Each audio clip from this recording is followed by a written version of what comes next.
know you've all seen the videos of Gary Vee going garage sale to garage sale, flipping a bunch of products for 1,000% profit. Trash talk, quick scores, Papa Smurf with tag, fucking Papa Smurf always sells. I'm here to tell you that while it may not be quite as lucrative as Gary Vee, you can make some extra cash with not a lot of time invested. Here's a few tips to help you get started flipping secondhand items for a profit as a side hustle.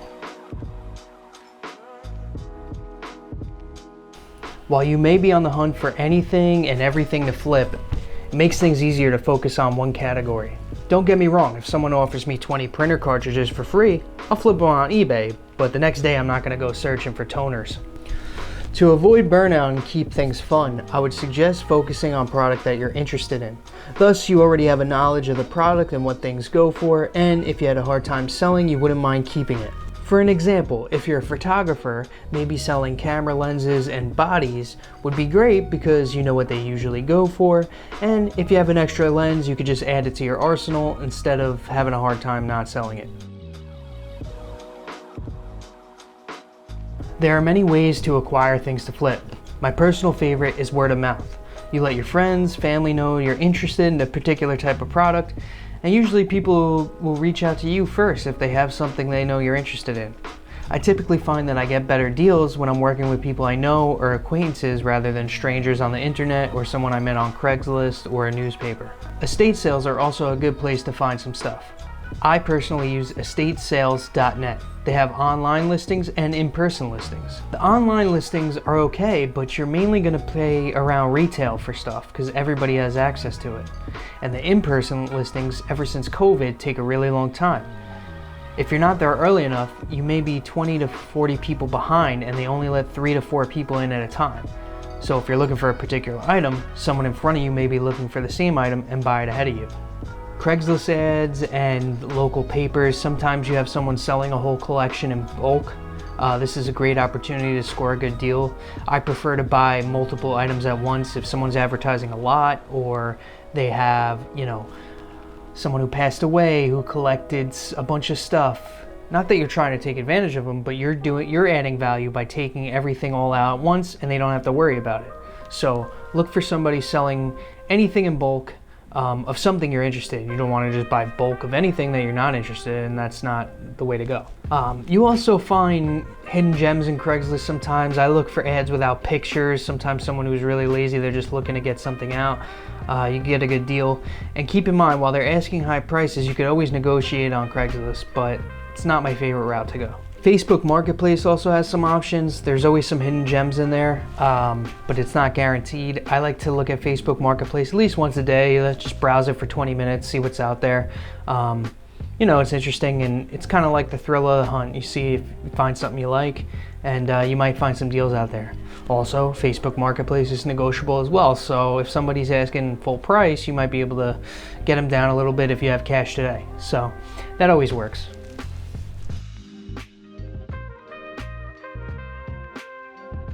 When you're looking to sell your products, eBay is a great place to start. It's great for reaching a lot of people. Everybody knows of eBay. It's a household name. The only problem is they charge you upwards of 12% to list, which is a pretty penny. It adds up. If you sell a $1,000 item, you're losing $120. Now, had you put it on Craigslist, would you have gotten the same amount of money? I don't know. That's open to interpretation.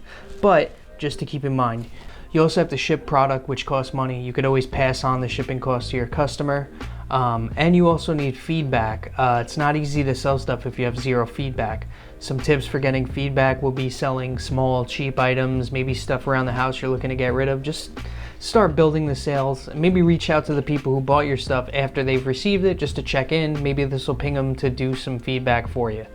Because every star counts, and the more feedback you have, the more reliable you seem when you're on eBay. Facebook Marketplace is a good option. There's no fees if you're selling locally. It's a 5% charge if you want to ship a product. The problem is, I don't know if you don't like meeting up with people, but you have to meet people in person on Facebook Marketplace local. So that's a good option. I haven't had much luck with it, but I know other people who have. Craigslist is another decent place to sell. You go to your local listings, you add a new listing, And yeah, another caveat is you have to meet people in person. I usually meet people at a Starbucks or a local public location, a parking lot of a restaurant or something like that. But it's up to you, you know.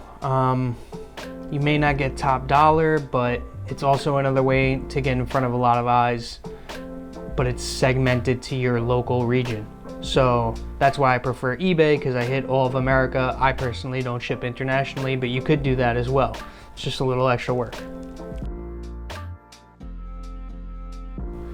If you're a particularly handy person or willing to learn, you could also buy stuff that's as is, or broken equipment, or anything that you're using and fix it yourself. There's people who buy broken iPhones or broken screens. A screen replacement is anywhere from 30 to 60 bucks, and you can learn how to do it yourself. It's really not that difficult. I personally sell stereo equipment. If it's a simple issue, I could change, fix a cold solder joint or make it look a little nicer. But the main concept is you buy it for cheaper because it's broken, and you flip it for more money once you add value to it by fixing it. So this is a good option if you're open to that. There's tons of stuff you could find on YouTube. There's tons of resources to figure out how to fix stuff, but anything's possible. You know, it might be a rough start, but it definitely makes it a lot easier to make a lot more money or a lot more profit when you're buying stuff that's broken and you're able to kind of rehabilitate it, bring it back to life, and sell it for retail, secondhand retail price. The way I find out what an item's worth is by looking on eBay. Now, you go to advanced search and you click off the checkbox that says include items that are sold. This way you could see what the history is on a particular item. When you type in your item number, they'll show a green bold for the number. That means you know it's sold for that price. I try to take, the top 10 times it's sold and figure out a conservative number. I try to scale it back a little bit. I take the lowest numbers because you're not always getting top dollar for everything. You also have to take into account quality, what it included. Did it have accessories? Did it have the original box? Stuff like that. Is it perfect condition? Because you'll be surprised, something that's sold for 500 bucks, if yours is slightly less perfect condition or pristine, it won't sell for nearly as much as that. So be careful when pricing your items. But I look for stuff that's sold. I try to go with more conservative estimates, look at the lower sale prices, and then what I want to pay, I usually divide that in half. I like to make a 50% profit margin, but even more if the opportunity is good. Obviously, if you're buying a bulk of items, use your judgment. You're not going to be wanting to look up every item on eBay that you're looking at. You know what I usually do is see what I like, see what's worth money in the pile, and then get a quick guesstimate of what I think the whole thing's worth. $20 a unit or $50 a piece, whatever it may be. But don't waste people's time. A lot of the times, if you're looking at ads on the internet, you can do your research before you get there. But don't try to be looking at eBay while you're making a deal with someone. That doesn't work out very well. For a successful eBay listing, I like to take the item that sold for the most money and basically copy that title. Sometimes if there's extra characters available, I'll add a couple more points, mint, pristine, great condition, something like that. But usually I'm kind of copying the best-selling listing verbatim. For pictures, I try to take high-quality images at every angle, highlighting any blemishes. If there's blemishes on an item, just highlighting all details, because what you don't want is people to return product to you because it didn't match the description. And I've had that many times, and it costs a pretty penny. But you can avoid that by making everything clear, making your description clear, taking high quality pictures.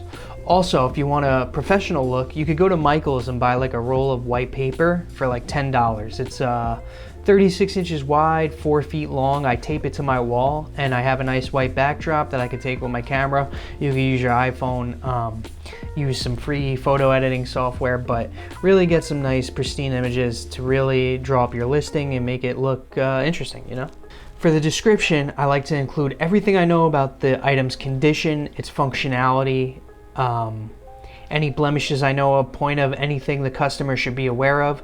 And then if it's something that has specifications, I usually Google the specifications from when it was sold new and put it on the listing so people know what they're dealing with. And you can find those from a Google search. And that's really it. You can make a good amount of money on the side with not much effort. You know, I spend about 4 hours a week working on eBay sales. This year, the last 12 months, I've done about $15,000 of sales. It's not all profit, but a good chunk of that was profit. So, hey, an extra $500 to $1,000 a month adds up when you got to pay a mortgage and buy food and all that type of stuff. So it's something to consider. You could easily scale it up and put in 8 hours of work a day, or just get lucky and do $2,000–$3,000 a month, maybe $1,000 a week. It's all very possible, just depending on what items you're sourcing. It's easier if you're doing high value items, but it's also risky because you're stuck with something that's $1,000, $2,000, $3,000. So trust me, I've been there. Personally, I like something in a nice $100 to $500 range that I can move pretty quickly. Just do it over and over again, and it adds up. So let me know in the comments any other questions you have about eBay or picking up items or fixing items, anything you need. Thanks a lot. Have a good day, guys. Peace.